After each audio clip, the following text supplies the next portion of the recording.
தமிழக வெற்றி கழகத்தோட மாநாடு ஏற்பாடுகளை பற்றி தமிழக வெற்றி கழகத்தோட பொதுச் செயலாளர் புசி ஆனந்த் அவர்கள் பதில் சொல்லியிருக்காங்க. அவங்க சொன்ன ஒவ்வொரு பாயிண்ட்டும் தமிழக வெற்றி கழகத்தோட மாநாட்டின் மீது எதிர்பார்ப்பை பல மடங்கு அதிகரித்திருக்கு. டீட்டெயிலாக பேச போகிறோம். அதாவது 2026 சட்டமன்ற தேர்தலுக்காக தன்னோட களப்பணியை திரு விஜய் அவர்கள் ஆரம்பிக்க போகிறார்கள். அதுக்காக இரண்டாவது மாநில மாநாடு மதுரையில் வருகிற 21ஆம் தேதி ரொம்ப பிரம்மாண்டம் நடக்க போகிறது. எல்லாத்துக்குள்ளுமே இருக்கிற கேள்வி என்னன்னா, இந்த மாநாட்டில் ராகுல் காந்தி அவர்கள் கலந்து கொள்வார்கள், இல்ல பல தலைவர்கள் கலந்து கொள்வார்கள் அப்படின்னு எதிர்பார்க்கப்பட்டது. அந்த மாதிரி செய்திகளும் வெளியாகிக் கொண்டு இருந்தது. இப்ப அது எல்லாத்துக்குமே பதிலடி கொடுத்திருக்காங்க. அதோட சேர்த்து தமிழக வெற்றி கழகத்தோட மாநாட்டோட சிறப்பம்சங்களை பத்தி சொல்லியிருக்காங்க. காவல் அதிகாரிகள் இந்த மாநாட்டில் விஜய் அவர்களை தவிர வேற ஏதாவது பிரபலங்களை கலந்து கொள்வார்களா, அப்படி இல்லைன்னா வேற ஏதாவது அரசியல் கட்சி தலைவர்கள் கலந்து கொள்வார்களா அப்படிங்கிற கேள்வி கேட்கப்பட்டது. முக்கியமா ராகுல் காந்தி அவர்கள். ராகுல் காந்தி அவர்கள் இந்த மாநாட்டில் கலந்து கொள்வார்கள் அப்படிங்கிற வதந்திகள் முக்கியமா உளவுத்துறை மூலமா ரிப்போர்ட்ஸும் நிறைய வெளியானது. அதனாலே இந்த கேள்வி தமிழக வெற்றி கழகத்துக்கிட்ட கேட்கப்பட்டது. அதுக்கு தமிழக வெற்றி கழகம் சொன்னது என்னன்னா, இந்த மாநாட்டில் ஒரே தலைவர் விஜய் மட்டும்தான், ஒரே பிரபலம் விஜய் மட்டும்தான், வேற யாருமே கிடையாது அப்படிங்கிற ரிப்போர்ட் கொடுத்துருக்காங்க. அதை தொடர்ந்து இன்னொரு ரொம்ப முக்கியமான விஷயம் என்னன்னா, இந்த மாநாட்டிற்காக 300 ஏக்கரா நிலம் மக்கள் அமர்வதற்காக மட்டுமே 300 ஏக்கராவும், வாகனங்கள் நிறுத்துவதற்கு மட்டுமே 400 ஏக்கரா நிலத்தை பண்ணியிருக்காங்க அப்படின்னு சொல்லப்படுகிறது, வாகனங்கள் நிறுத்துவதற்காக. அதையும் தாண்டி 150 மீட்டர் வாக்வே வச்சிருக்காங்க. தளபதி விஜய் அவர்கள் எப்படி தமிழக வெற்றி கழகத்தோட முதல் மாநாடு விக்கிரவாண்டியில் நடக்கும்போது நடந்து வந்தாங்களோ, ஒரு வாக்கு கொடுத்தாங்களோ, அதே மாதிரி 100-150 மீட்டர் வாக்கு வச்சிருக்காங்களாம். அதுக்கப்புறமா இந்த மாநாட்டில் கர்ப்பிணி பெண்கள், முக்கியமா குழந்தைகள், முக்கியமா குழந்தை பெண்கள் கலந்து கொள்ளக்கூடாது அப்படிங்கிற விஷயத்தையும் சொல்லியிருக்காங்க. அதையும் தாண்டி இந்த மாநாட்டில் எத்தனை பேர் கலந்து கொள்வார்கள் அப்படிங்கிற கேள்வி கேட்கப்பட்டது. அதுக்கு அவங்க சொன்ன விஷயம் என்னன்னா, ஒரு 15 லட்சத்திலிருந்து 20 லட்சம் பேர் கலந்து கொள்வதற்கான வாய்ப்புகள் இருக்கு அப்படின்னு சொல்லியிருக்காங்க. ஏன்னா இந்த மாநாட்டுக்கு பக்கத்திலே தான் பார்க்கிங் ஃபெசிலிட்டிஸ் வச்சிருக்காங்க. விக்கிரவாண்டி மாநாடு அந்த மாதிரி கிடையாது. மாநாடு ஒரு இடத்துல நடக்கும், பார்க்கிங் 2 கிலோமீட்டர் தள்ளி வச்சிருப்பாங்க. அதனால் மாநாட்டு ஏரியாவில் மட்டும் 300 ஏக்கரா கணக்கெடுக்க முடியாது. மொத்தமாக 700 ஏக்கரால் பிரம்மாண்டமான மாநாடு நடக்க போகிறது. அந்த 700 ஏக்கராலையும் மக்கள் கூட்டம் அலை மோத போகிறது.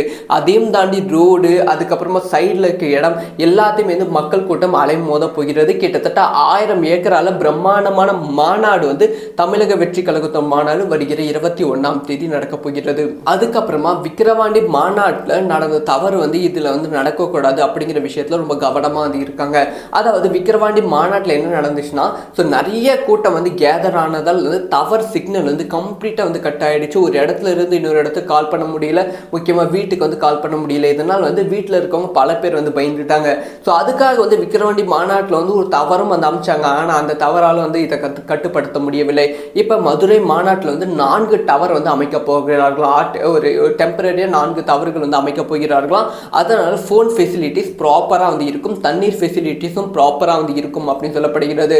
விக்கிரவாண்டி மாநாட்டில் பக்கத்தில் எந்த ஹோட்டலும் கிடையாது, எந்த விதமான ஃபெசிலிட்டிஸும் கிடையாது. ஒரு காட்டுக்குள்ளே வச்ச மாதிரி ஒரு கிராமத்துக்குள்ளே வச்சாங்க. ஆனால் இந்த மாநாடு அந்த மாதிரி இருக்காதான். ப்ராப்பரான ஃபுட் ஃபெசிலிட்டிஸ், நிறைய ஸ்டோர்ஸோட இந்த மாநாடு நடக்கும்.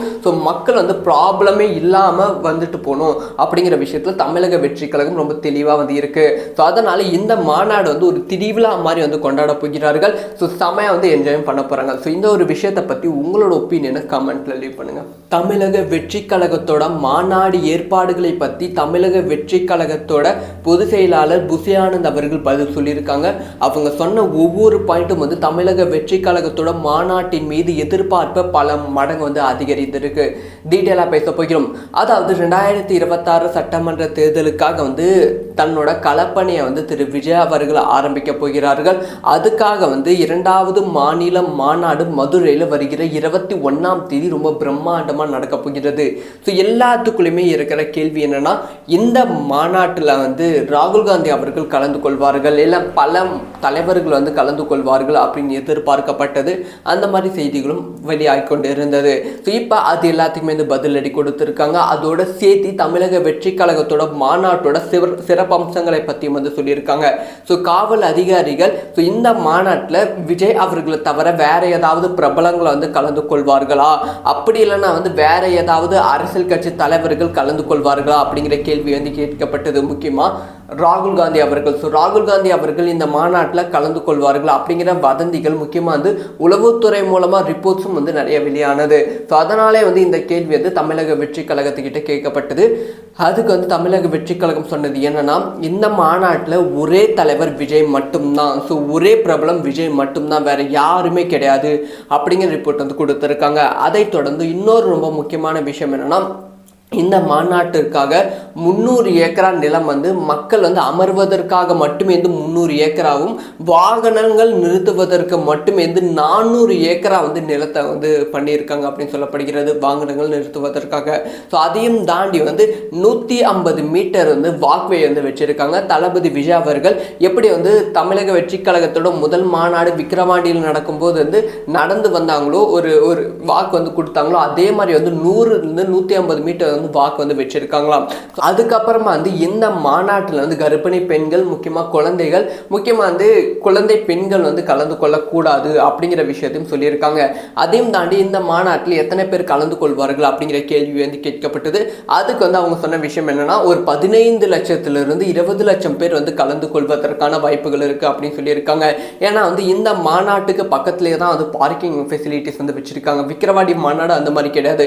மாநாடு ஒரு இடத்துல நடக்கும், பார்க்கிங் வந்து 2 கிலோமீட்டர் தள்ளி வந்து வச்சிருப்பாங்க. அதனால் வந்து மாநாட்டு ஏரியாவில் மட்டும் வந்து 300 ஏக்கரா வந்து கணக்கெடுக்க முடியாது. மொத்தமாக வந்து 700 ஏக்கரால் வந்து பிரம்மாண்டமான மாநாடு வந்து நடக்க போகிறது. அந்த 700 ஏக்கராலையும் வந்து மக்கள் கூட்டம் அலை மோத போகிறது. அதையும் தாண்டி ரோடு, அதுக்கப்புறமா சைடில் இருக்க இடம் எல்லாத்தையும் வந்து மக்கள் கூட்டம் அலை மோத போகிறது. கிட்டத்தட்ட 1000 ஏக்கரால பிரம்மாண்டமான மாநாடு வந்து தமிழக வெற்றி கழகத்தின் மாநாடு வருகிற 21ஆம் தேதி நடக்க போகிறது. அதுக்கப்புறமா விக்கிரவாண்டி மாநாட்டில் நடந்த தவறு வந்து இதில் வந்து நடக்கக்கூடாது அப்படிங்கிற விஷயத்தில் ரொம்ப கவனமாக வந்து இருக்காங்க. அதாவது விக்கிரவாண்டி மாநாட்டில் என்ன நடந்துச்சுன்னா, ஸோ நிறைய கூட்டம் வந்து கேதர் ஆனதால் வந்து டவர் சிக்னல் வந்து கம்ப்ளீட்டாக வந்து கட் ஆகிடுச்சு. ஒரு இடத்துல இருந்து இன்னொரு இடத்துக்கு கால் பண்ண முடியல, முக்கியமாக வீட்டுக்கு வந்து கால் பண்ண முடியல. இதனால் வந்து வீட்டில் இருக்கவங்க பல பேர் வந்து பயந்துட்டாங்க. ஸோ அதுக்காக வந்து விக்கிரவாண்டி மாநாட்டில் வந்து ஒரு தவறும் வந்து அமைச்சாங்க. ஆனால் அந்த தவறால் வந்து இதை கட்டுப்படுத்த முடியவில்லை. இப்போ மதுரை மாநாட்டில் வந்து 4 டவர் வந்து அமைக்க போகிறார்கள். ஒரு டெம்பரரியாக 4 டவர்கள் வந்து அமைக்க போகிறார்களாம். அதனால் ஃபோன் ஃபெசிலிட்டிஸ் ப்ராப்பராக வந்து இருக்கும், தண்ணீர் ஃபெசிலிட்டிஸும் ப்ராப்பராக வந்து இருக்கும் அப்படின்னு சொல்லப்படுகிறது. ஸோ விக்கிரவாண்டி மாநாட்டில் பக்கத்தில் வந்து எந்த ஹோட்டலும் கிடையாது, எந்த விதமான ஃபெசிலிட்டிஸும் அது கிடையாது. ஒரு காட்டுக்குள்ளே வச்ச மாதிரி ஒரு கிராமத்துக்குள்ளே வந்து வச்சாங்க. ஆனால் இந்த மாநாடு அந்த மாதிரி இருக்காதான். ப்ராப்பரான ஃபுட் ஃபெசிலிட்டிஸ், நிறைய ஸ்டோர்ஸோட வந்து இந்த மாநாடு வந்து நடக்கும். ஸோ மக்கள் வந்து ப்ராப்ளமே இல்லாமல் வந்துட்டு போகணும் அப்படிங்கிற விஷயத்தில் தமிழக வெற்றி கழகம் ரொம்ப தெளிவாக வந்து இருக்குது. ஸோ அதனால் இந்த மாநாடு வந்து ஒரு திருவிழா மாதிரி வந்து கொண்டாட போகிறார்கள். ஸோ செமையாக வந்து என்ஜாய் பண்ண போகிறாங்க. ஸோ இந்த ஒரு விஷயத்தை பற்றி உங்களோட ஒப்பீனியனை கமெண்ட்டில் லீவ் பண்ணுங்கள்.